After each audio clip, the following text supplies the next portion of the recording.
I couldn't wait to review this show again because I can remember when we reviewed SummerSlam 2011 back on the old Off the Rope Show channel. We got a lot of shit because we didn't like SummerSlam and we didn't think it was that good of a show, and we thought the booking was stupid and that the execution of the show was ridiculous. And in particular, I questioned people on how they could actually think that this was a good pay-per-view. Now, to be fair, I thought maybe with a few years gone by, maybe I could be a little bit removed from it, and maybe I could sit there and find some redeeming qualities to this show. Well, I hate to tell you, but ain't fucking happening here, that's for damn sure. I don't give a damn. SummerSlam 2011 sucked. Was it SummerSlam 2010 level of suck? Oh, God effing no. But this show sucked, and it was still stupid.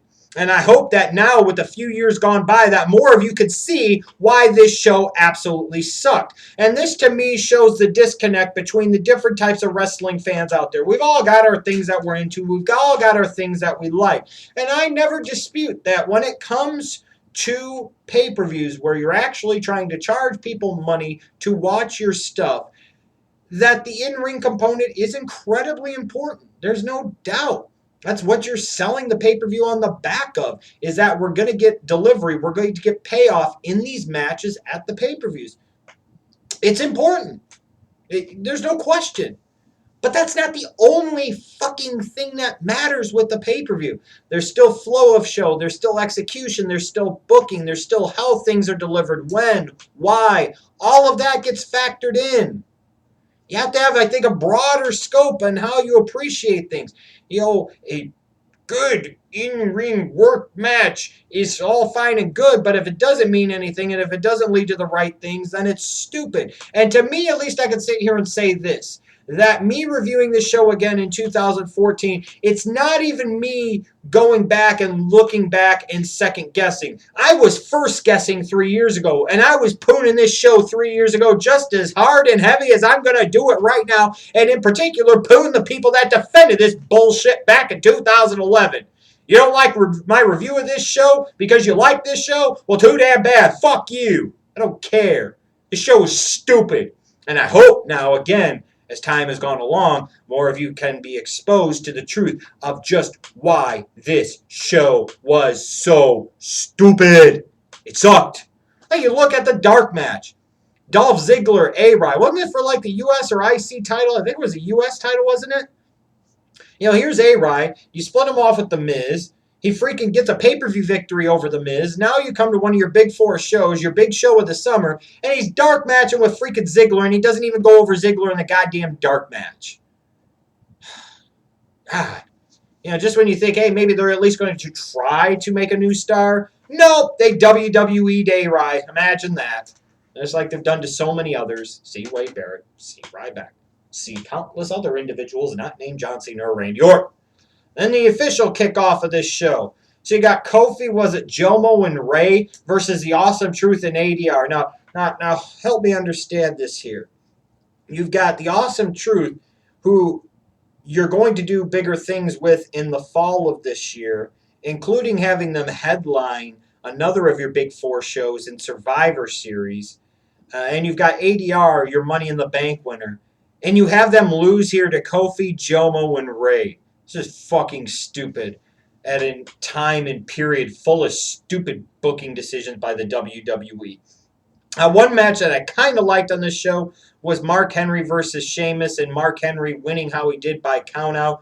You were trying to get Mark Henry ready. You were trying to build up the monster. You were trying to sit there also a little bit and protect Sheamus by having Mark Henry go over dominant and strong, but not in a decisive way, if you will. I understood it. My disappointment with this looking back is that it never really led to anything else between these two guys. It didn't lead to a future story. It wasn't used, for WrestleMania 28 purposes or hell, WrestleMania 29 purposes or SummerSlam 2012 purposes. It just kind of happened. That was always my disappointment. And I know that was most certainly Smokey's big disappointment with this as well. You got Kelly beating Beth to retain her Divas title. It wasn't the worst match of the night, I'll put it that way. And then we get to the last three matches on this card, which of course You know, so many back then really, really liked, because of course one of the matches involved Daniel Bryan, and one of the matches involved Christian, and one of the matches involved CM Punk. So, as a result, by definition, all three matches have to be awesome. Oh, come on, people. Wade Barrett versus Daniel Bryan. Here's Daniel Bryan, your Money in the Bank winner. And I'm sorry, back at that time, he had no business at that point winning Money in the Bank. Now, here's a point in time where he needs to get some type of signature victory. He needs to be built up. And for some reason, you give a guy a briefcase when he's really not ready for it, when the WWE is really not comfortable with him having it. They're not really sure what they're going to do with him. There's all this talk of him actually being the first one to not sit there and be able to successfully cash in. He's talking about wanting to wait to WrestleMania 20 and all this other dumb dick shit. Now, here's a chance to give him a nice victory at a Big Four pay-per-view against Wade Barrett, and he goes out there and does the job to Wade Barrett. And again, this is about more than just the match. It's about the ridiculousness of the booking decision. At the end of the day, when all is said and done, it comes down to the finish. It really does. You know, a game could be great for, let's say in the NFL, for 3.5 quarters, but the last 7 minutes suck. Well, then you don't think of it as a great game.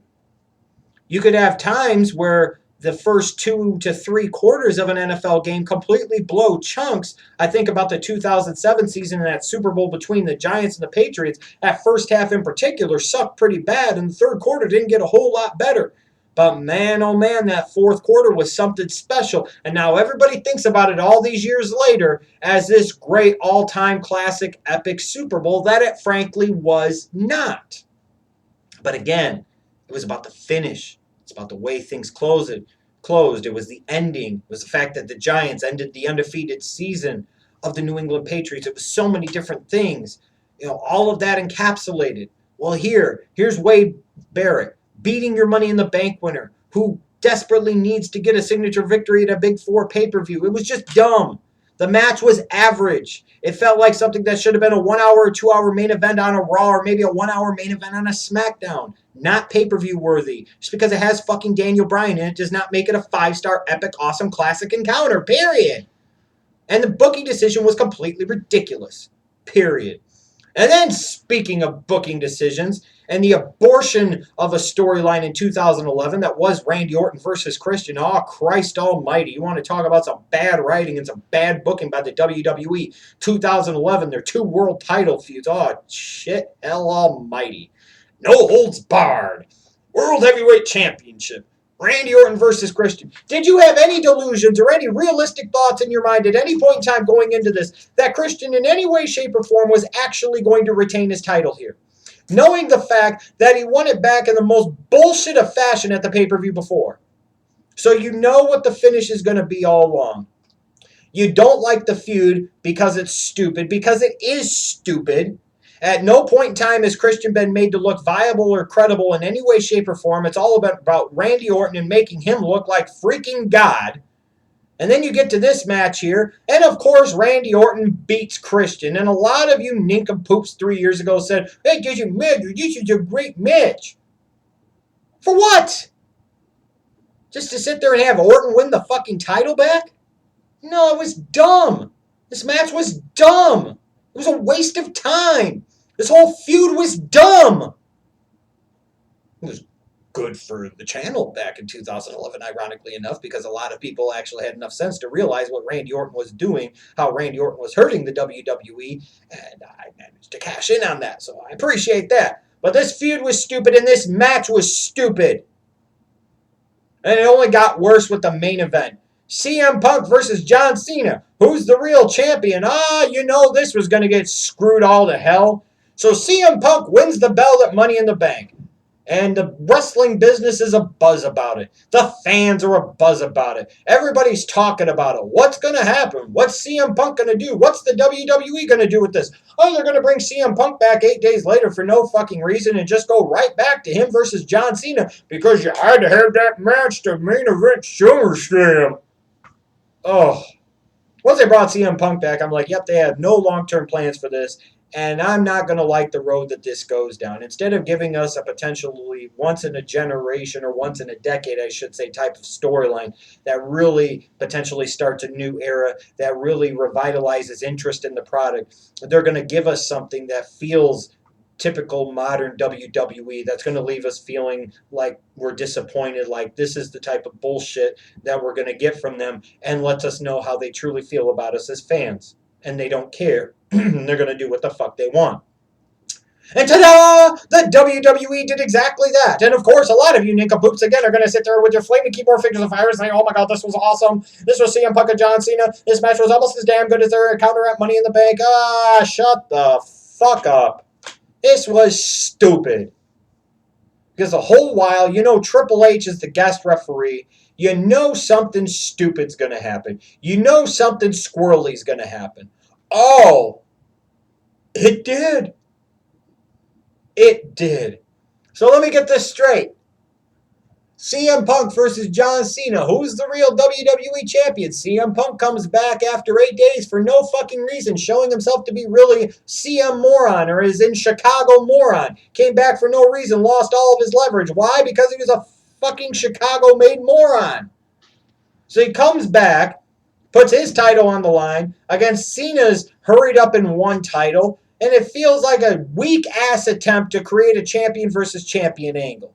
Then we get the match itself that we had just seen the month before, you know, and yeah, I know you get that all the time with feuds, but the point being was there was nothing special to this. This felt like the WWE was rushing it. The WWE was doing what they so often do in panic, and by and large, the WWE was ultimately going to screw the pooch. And I tried to tell you at this point in time, back in 2011, that's exactly what the fuck they were doing. But so many of you had your heads stuck so far up the WWE's asses that you just couldn't help yourself. You couldn't see the bigger picture. You couldn't see what type of depths of the sewer that this whole thing was going to fucking sink into. Oh, CM Punk manages to somehow beat John Cena, even though it's really not 100% clean again. Oh, terrific. Here comes the 50-something-year-old guy, Kevin Nash, fucking jackknife powerbombing CM Punk. So that way, here comes fucking ADR out to cash in his Money in the Bank. So let me get this straight. After Money in the Bank, where you have everybody buzzing about CM Punk winning the title and nobody knows what's going to happen next, you decided a month later that your genius idea to really launch some momentum for the rest of 2011 and perhaps all the way into 2012 and WrestleMania 28 was to have CM Punk beat John Cena in a non-100% clean fashion, then to get jackknife powerbombed by a 50-something-year-old Kevin Nash, whose best days, if he ever had them, were 15, 20 damn years ago. Then to have your Money in the Bank winner ADR cash in, so that way you could launch off into CM Punk versus Triple H and do a whole bunch of stupid shit with him in the months to come. No, it's just fucking stupid. When ADR ended this show as the WWE champion, I said, you know what? The WWE has no fucking clue what they're doing. Here's an opportunity staring them right in the fucking face. And they just can't help themselves. But the funny thing is, you look back 3 years later now, John Morrison, gone.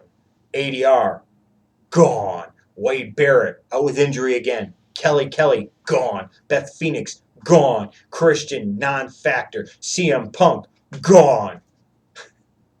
The ones who stand tall are John Cena and Randy Orton, by God. I'm sorry. How could you look at this show unless from an incredibly narrow perspective of flips and kicks and punches are the only damn things that matter to you, and say that this was anything other than an abortion of a show? I know a lot of you back in 2011 did get butthurt when I called you out on this and questioned you on this, and maybe you'll do it again. But seriously, how the fuck could you like this show? This show was trash, and in the perspective of history, it only grows in its level of septic garbage as time goes along. This show sucked and it was stupid. ADR ending the night as champion tells you all you needed to know about SummerSlam 2011.